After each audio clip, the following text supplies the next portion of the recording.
बिस्मिल्लाहिर्रहमानिर्रहीम। आपका होस्ट गुलाम मुस्तफ़ा, आप देख रहे हैं CID न्यूज़ नेटवर्क इस्लामाबाद। जिस तरह नाजरीन के जून 2022 रात एक से लेकर 2 बजे के दरमियान शकील अहमद तनोली वो अपने काम के सिलसिले में फैज़ाबाद आया हुआ था। उस साथ उसका एक दोस्त था। वो वापसी में आए हैं और ये वो मकाम है फैज़ाबाद के पुल के साथ सोहा स्टॉप। यहाँ पर एक बासर शख्सियत जो नशे की हालत में थे, उन्होंने 2 बच्चों का मर्डर किया और उसके बाद एक वाइट कार थी, वो कार में बैठ के चले गए। अफसोस के साथ ये कहना पड़ता है कि यहाँ पे आप देख सकते हैं कि CCTV कैमरे आगे भी लगे हुए हैं और ये बैक साइड भी CCTV कैमरे लगे हुए हैं। और ये कैमरों का मकसद क्या है? एक कैमरों का मकसद यही है कि यहाँ पे कोई केस कोई एक्सीडेंट होता है, कोई गाड़ी आती है या किसी रास्ते में होती है तो इसमें ये फ़ोटोज मिल जाते हैं, तो उससे पुलिस के लिए बहुत आसानी होती है। लेकिन अफसोस के साथ ये जो जगह है जिस मकाम पे हम खड़े हैं, यहाँ पे जून 2022 में रात को 1 बजे एक्सीडेंट हुआ है। एक्सीडेंट में तकरीबन पुलिस के लिए हर चीज़ बिल्कुल वाज़ेह ही थी, क्योंकि CCTV कैमरे ये लगे हुए हैं ये रोड के ऊपर। लेकिन आज तक शकील अहमद का जो ने जुल्म किया है, उसको एक्सीडेंट हुआ है, उसको रिलीफ नहीं मिल सकी, उसका बंदा नहीं पकड़ा गया। सुनने में यह है कि वो बासर को बहुत बड़ी शख्सियत की मालिक है। लेकिन ये कानून क्या पाकिस्तान के गरीब आवाम के लिए है? और ये बड़े लोग जो हम इंसान नहीं समझते, वो टक्कर मार के इंसान को मार के चले जाएंगे। क्या इनका कानून नहीं है? क्या इनसे नहीं पूछा जाएगा? क्या ये कानून के जवाबदेह नहीं है? तो हमारे साथ शकील अहमद मरहूम के वालिद साहब हैं, उससे जानना चाहेंगे कि वो क्या इसके ऊपर क्या अपना हालात का इज़हार करना चाहते हैं। ये शकील अहमद मरहूम के वालिद साहब हैं। आज उस जगह से पूछ रहे हैं कि हमारे बेटे का कातिल कौन है, लेकिन आज पाकिस्तान में इस गरीब शख्स की कोई आवाज़ नहीं सुन रहा। लिहाजा आप लोग भी सुने, उसकी दिल की आवाज़ सुने। औज़ुबिल्लाहि मिनश्शैतानिर्रजीम, बिस्मिल्लाहिर्रहमानिर्रहीम।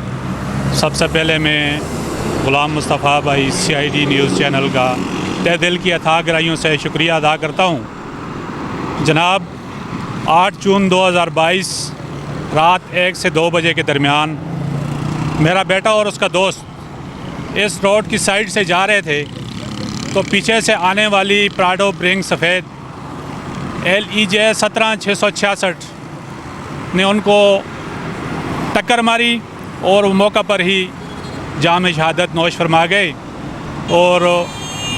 और गाड़ी जो थी कोई औरत चला रही थी, जिसको बाद में मालूम करने पे पता चला कि justice Malik Shahzad Ahmad Khan high court Lahore के घर की औरत, उसकी बहू या उसकी बेटी गाड़ी ड्राइव कर रही थी, तो गाड़ी मौका पर छोड़ के भाग गई और गाड़ी पुलिस ने अपनी कस्टडी में ले ली।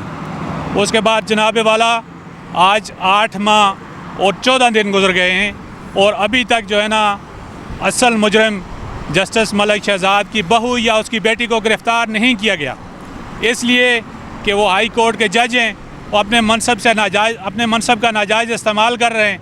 इस्लामाबाद पुलिस उनके अंडर प्रेशर है और इस्लामाबाद पुलिस के कानों पे जूं तक नहीं रेंग रही। इसलिए 8 माह गुजर गए हैं, अभी तक जो है ना मुजरिम को पुलिस कस्टडी नहीं किया गया। वजह सिर्फ यही है कि हाई कोर्ट का जज मलक जस्टिस शहजाद अहमद खान गीबा अपने मनसब का नाजायज़ इस्तेमाल कर रहा है। और ये वो जगह है जिस जगह पे 2 नौजवान लड़कों को कत्ल किया गया, जिसको नशे की हालत में टक्कर मार के कत्ल किया गया, ये वो जगह है। और गाड़ी number LEJ 17666 high court Lahore की है, जो कि ज़ेर इस्तेमाल जस्टिस मलक शहजाद की थी और उसके घर की कोई औरत चला रही थी, और जिसने 2 नौजवान लड़कों को यहाँ पे शहीद किया। आज तकरीबन 8 माह गुजर गए हैं, अभी तक उनको पुलिस कस्टडी नहीं किया गया। ये वो जगह है, इसके उस साइड पे भी कैमरे मौजूद हैं, इस साइड पे भी कैमरे मौजूद हैं। मैं हुकाम बाला से पूछना चाहता हूँ कि ये CCTV कैमरे या ये जो महकमा है ये किस लिए है, ये क्यों ये CCTV कैमरे ये हमारी आवाम का पैसा है, ये मेरी टैक्स का पैसा है, ये यहाँ पे लगाए गए हैं और इन पे जो है ना असल हक़ाइक़ छुपाए गए हैं, ये क्यों, ये इतना बड़ा जुल्म। और बात रही मौजूदा वक्त की हुकूमत की, मैंने कई बार इससे पहले भी सोशल मीडिया पे वज़ीर-ए-आज़म पाकिस्तान शहबाज शरीफ साहब से अपील की है, लेकिन मेरी अपील शहबाज शरीफ साहब तक या तो पहुँची नहीं है, अगर पहुँची है तो वो शायद जस्टिस मलिक शहजाद अमर खान उनके पाले हुए हैं, जिस पे वो आज तक इस्लामाबाद में, पाकिस्तान के दारुल हुकूमत इस्लामाबाद में आज तक जो है ना मुजरम को नहीं पकड़ा गया। जी नाज़रीन, ये मरहूम शकील अहमद के वालिदैन साहब थे, रफ़ाकत साहब। आज ये हर जगह प्लेटफार्म पे जा रहा है और इसकी सुनाई नहीं की जा रही। हमारे गवर्नमेंट से अपील है, जो हमारे इदारे हैं, जो हमारा दलिया है, जो हमारे सुप्रीम कोर्ट है, उनसे हमारी यही दरख्वास्त है कि खुदारा ऐसे लोग गरीब आवाम की कितनी जानें लेंगे। क्या ये कानून से बहुत बलतर हैं? इनको कानून में लेके आना चाहिए और रफ़ाकत भाई को रिलीफ देनी चाहिए, क्योंकि ये भी ज़िंदगी सुकून के साथ, जो भी बचा था इसका इस जहाँ से चला गया, लेकिन जो आने वाली ज़िंदगी है उसमें इसको ये पता चल जाए कि मेरे बच्चे के साथ ज़्यादती हुई है। कानून पाकिस्तान का सुप्रीम कोर्ट, हाई कोर्ट और जो हमारे हैं वज़ीर दाखिला साहब हैं, उन सब से ये अपील है, उनको रिलीफ देनी चाहिए, इनकी बात सुननी चाहिए। मज़ीद रफ़ाकत भाई से जानना चाहेंगे। जनाब, FIR number 580/22 police station Khanna, इसकी एप्लीकेशन लेके मैं DIG इस्लामाबाद के पास भी गया हूँ, SP इन्वेस्टिगेशन के पास भी गया हूँ, DIG ऑपरेशन के पास भी गया हूँ। मैंने हर जगह पे अपनी रसाई, जहाँ पे कानूनी तकाज़े मैंने सब पूरे किए, लेकिन कहीं पे मुझे अमल होता हुआ नज़र नहीं आ रहा है। तो मैं अभी जो है ना गुजारिश करता हूँ chief of staff Pakistan army general Asim Munir साहब से कि जनाब, आप एक हाफ़िज़ कुरान हैं, आप एक अच्छी मुसलमान शख्सियत हैं, आप हाफ़िज़ कुरान हैं, और आपसे मेरी गुजारिश है कि आप खुदारा इस केस पे नज़रसानी करें, इसके मुजरमों को गिरफ़्तार करके इनको कैफ़रे किरदार तक पहुँचाएँ। और जनाब चीफ़ जस्टिस ऑफ पाकिस्तान से मैं अपील करता हूँ कि chief justice of Pakistan please इस केस पे एक्शन लें। FIR number 580/22 police station Khanna, Pakistan के दारुल हुकूमत इस्लामाबाद में इतना बड़ा जुल्म की इंतहा हो गई। थैंक यू, बहुत शुक्रिया। जिस नाज़रीन, रफ़ाकत भाई की जो अंदर की जो फरियाद है आप लोगों ने सुन ली है। अगर हमारे सबके बच्चे हैं, अगर किसी के बच्चे के साथ वाक़या हो जाए, रफ़ाकत भाई को आप छोड़ दें, आप अपने बच्चे को आगे लेके आ जाएं।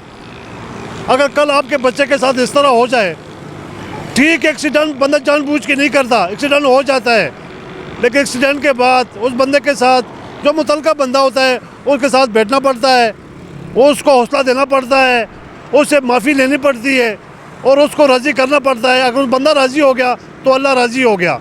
लेकिन इस जहाँ में तो चलो बंदा बड़ा है या कानून में है या जिस तरह भी है, वो इस दुनिया के हफ़्ज़ में मुक्त है, लेकिन अल्लाह को जवाब देना है। और यहाँ पे लाजमी जो हमारे वक़्त के हुक्मरान हैं, ये सब लोग इसका जवाबदेह हैं। हमारी अपील है और हमारी रिक्वेस्ट है कि रफ़ाकत भाई को इंसाफ दिया जाए और ऐसे केसों पर नज़रसानी करनी चाहिए। और इसके साथ हम इजाज़त चाहते हैं। आपका होस्ट ग़ुलाम मुस्तफ़ा, कैमरामैन रईस अली के साथ, अल्लाह हाफ़िज़।